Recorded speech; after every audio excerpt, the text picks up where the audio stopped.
Бул запрограммирован 3 миллион 703 миңге. Себеби дегенде ошончо бюллетенди кабыл алат максимум. Андан ашык албайт. Туура. Вот. Ошондо өзүңүз ойлосоңуз, кантип бул жерге, если буга сырттан уже шайлоо күн болуп атса, система эч сырттан мүмкүнчүлүк бербейт. Даже мен кире албайм бул системага, программист да кире албайт. Себеби буну программист реально вот исходный код иштеген адам болсо келет да көрүп айтат, ооба ушундай норма бар экен, буга сырттан башка маалымат киргизе албайт дейт. Бул асууну гана кабыл алат. Даже бул президент келип туруп кошом десе дагы кошпойт. Вот башка госоргандардан коопсуздукту кибер коопсуздук боюнча кызматкерлер келсе да кире албайт. Себеби дегенде бул система уже түзүлүп калган да.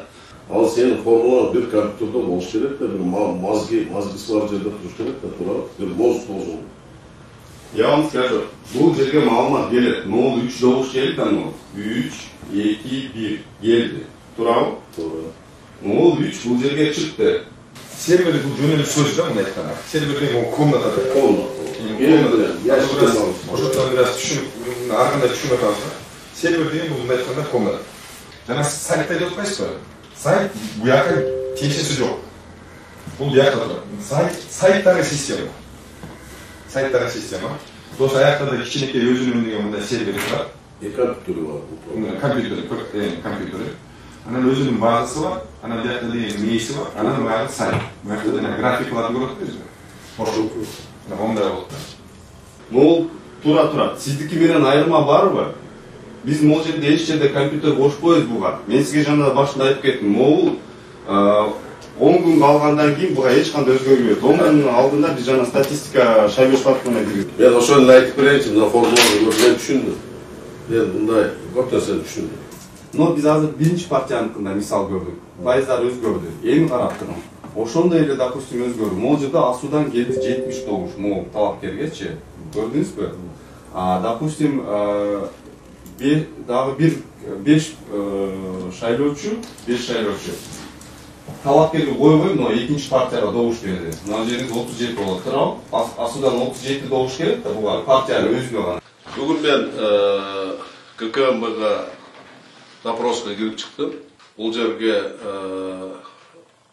маалымат министри, технология маалымат министри Догаев тастан келди. Борборлук шайлоо комиссиясынын начальник управлениясы Акимбаев деген жигит келди. Биз аябай көп спорт этишип, 2 сааттан ашык ушунун баарын талкууладык. Ошол формуланын, булардын буга чейин берген формуласы, борборлук шайлоо комиссиясынын берген формуласы. Ал А7, А8 деген мисалы эч кимге түшүнүктүү эмес да. Ошон үчүн ар бир партия, ар бир специалист өзүнүн предположениясын айтып атат.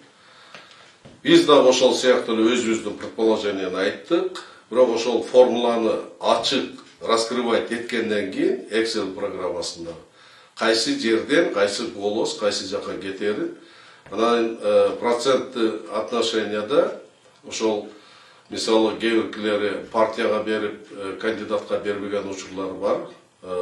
Ушул учурларды эске алганда ошол жерде проценттин кандай болуп өзгөргөнү. Эмне себептен формуланы түзүп атканда кээ бир добуштар 2ден саналып кеткенин баарын раскрывать эттик да. 2 сааттан ашык аябай талкууладык, спорт этиштик. Ал жерде чындыгында ушул бүгүнкү күндө борборлук шайлоо комиссиясындагы специалисттердин кетирген элементарный ошол суммировать эткенде кетирген ошибкасы болуп далилденди да. Бирок ушунун баардыгы элдин арасында сомнение калбаш үчүн биз ушундай үчөөбүз обсуждать этип атып, IT специалисттер менен чогуу, министр менен чогуу обсуждать этип атканда сөзсүз түрдө жаңкы искажение болгон шайлоо участкаларында бюллетенди кол менен санап чыгыш керек, зарыл экенине бардыгыбыз макул болдук. Ошондо гана жаңкы чыккан чек менен келген шайлоочулардын саны менен экөөнүн ортосундагы келиспештикти түздөсө боло турганына бардыгыбыз ушуга макулдаштык. Бүгүнкү күндө мен буга чейин айтканмын, мисалы ошол серверге, чындыгында серверге ал достук бурушчулар сөзсүз түрдө регистрация болот, ким качан кирди, ким качан чыкты, ал эми ошол жерде компьютерге буга чейин биз IT технологдор менен ар кандай предположенияларды, өзүбүздүн варианттарды, өзүбүздүн зданиябызга жараша ой пикирлерди айтканбыз да. Ошол ой пикирлердин негизинде компьютерди коюп ага базаны менче заложить эткен, ал базаны өзгөрткөнгө фактически Борбордук шайлоо комиссиясынын же башкалардын мындай мүмкүнчүлүгү жок экенин воочу көзүм менен көрүп убедиться эттим да. Ошон үчүн мен ойлойм, азыр ар бир участоктарда кайсы жерде сомнение болгон жерде шайлоого катышкан партиялардын өкүлдөрү менен чогуу барып бюллетенди эсептегенде ушул сомнениянын бардыгы жокко чыгат.